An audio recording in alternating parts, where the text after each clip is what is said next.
श्री राधा वल्लभ श्री हरिवंश। आज हमारे श्रीमद् भागवत का 93वां पाठ है, जिसमें राजा पुरंजन का शिकार खेलने में वन में जाना और रानी का कुपित होना।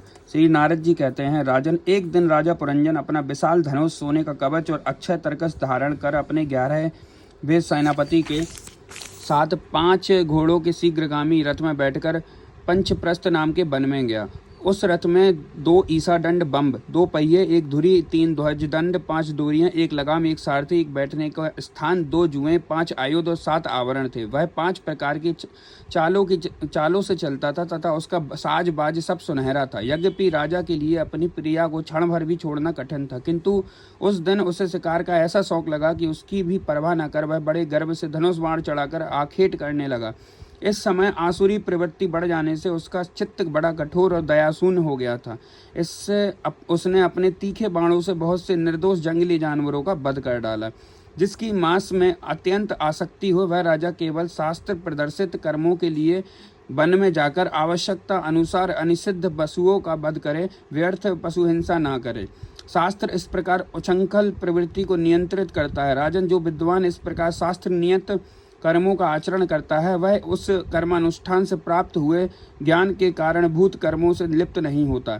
नहीं तो मनमाना कर्म करने से मनुष्य अभिमान के वशीभूत होकर कर्मों में बंध जाता है तथा गुण प्रभाव रूप संसार चक्र में पड़कर विवेक बुद्धि के नष्ट हो जाने से अथवा योनियों में जन्म लेता है।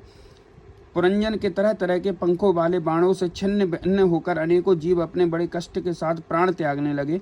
उसका वह निर्दयता पूर्वक जीव संहार देखकर सभी दयालु पुरुष बहुत दुखी हुए। वे इसे सह नहीं सके। इस प्रकार वह खरगोश, सुअर, भैंसे, नीलगाय, कृष्णमृग, शाही और तथा और भी बहुत से मेघ्य पशुओं का वध करते करते राजा पुरंजन बहुत थक गया। तब वह भूख प्यास से अत्यंत शिथिल हो वन से लौट कर राजमहल में आया। वहां उसने यथा योग्य रीति से स्नान भोजन से निवृत्त हो कुछ विश्राम करके थकान दूर की। फिर गंध, चंदन और माला आदि से सुसज्जित हो सब अंगों में सुंदर सुंदर आभूषण पहने। तब उसे अपनी प्रिया की याद आई। वह भोजन आदि से तृप्त हृदय में आनंदित, मंद से उन्मत्त और काम से व्यथित होकर अपनी सुंदरी भार्या को ढूंढने लगा, किंतु उसे वह कहीं भी दिखाई न दी। प्राचीन बरही तब उसने चित्त में कुछ उदास होकर अंतःपुर की स्त्रियों से पूछा, सुंदरियों, अपनी स्वामिनी के सहित तुम सब पहले की तरह कुशल तो हो ना? क्या कारण है आज इस घर की संपत्ति पहले जैसी सुहावनी नहीं जान पड़ती? घर में माता तथा पति परायणा भार्या का ना हो तो वह घर बिना पहिए के रथ के समान हो जाता है। फिर उसमें कौन बुद्धिमान दीन पुरुषों के समान रहना पसंद करेगा? अंतः बताओ तो सुंदरी कहाँ है, जो दुख समुद्र में डूबने पर मेरी विवेक बुद्धि को पद पद पर जागृत करके मुझे उस संकट से उबार लेती है? स्त्रियों ने कहा, नरनाथ, मालूम नहीं आज आपकी प्रिया ने क्या ठानी है। शत्रु दमन देखिए, वे बिना बिछौने के पृथ्वी पर भी पड़ी हुई हैं। श्री नारद जी कहते हैं, राजन, उस स्त्री के संग से राजा पुरंजन का विवेक नष्ट हो चुका था। इसलिए अपनी रानी को पृथ्वी पर अस्त व्यस्त अवस्था में पड़ी देखकर वह अत्यंत व्याकुल हो गया। उसने दुखित हृदय से उसे मधुर वचनों द्वारा बहुत कुछ समझाया, किंतु उसने अपनी प्रेयसी के अंदर अपने प्रति प्रणय कोप का कोई चिन्ह नहीं दिखाई दिया। वह मनाने में भी बहुत कुशल था। इसलिए अब पुरंजन ने उसे धीरे धीरे मनाना आरंभ किया। उसने पहले उसके चरण छुए और फिर गोद में बिठाकर बड़े प्यार से कहने लगा। पुरंजन बोला, सुंदरी, वे सेवक तो निश्चय ही बड़े अभागे हैं जिनके अपराध करने पर स्वामी उन्हें अपना समझकर शिक्षा के लिए उचित दंड नहीं देते।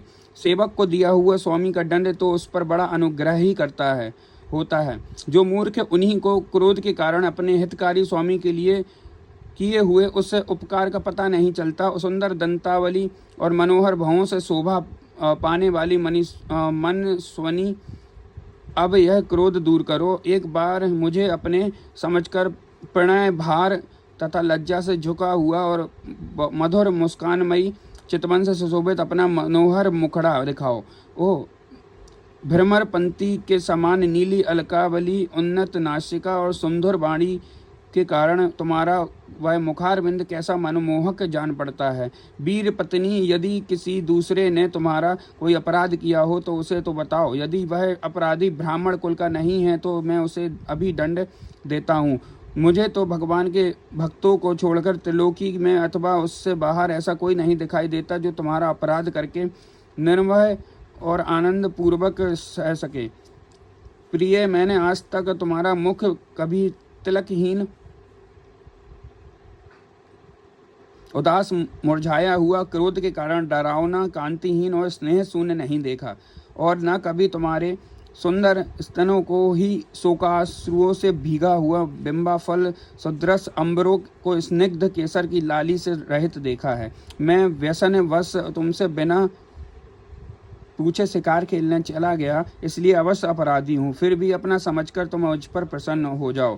कामदेव के विषय बाणों से आबीर होकर जो सर्वदा अपने अधीन रहता है, उस अपने प्रिय पति को उचित कार्य के लिए भला कौन कामिनी स्वीकार नहीं करती। श्री कृष्णाम चरणस्तु।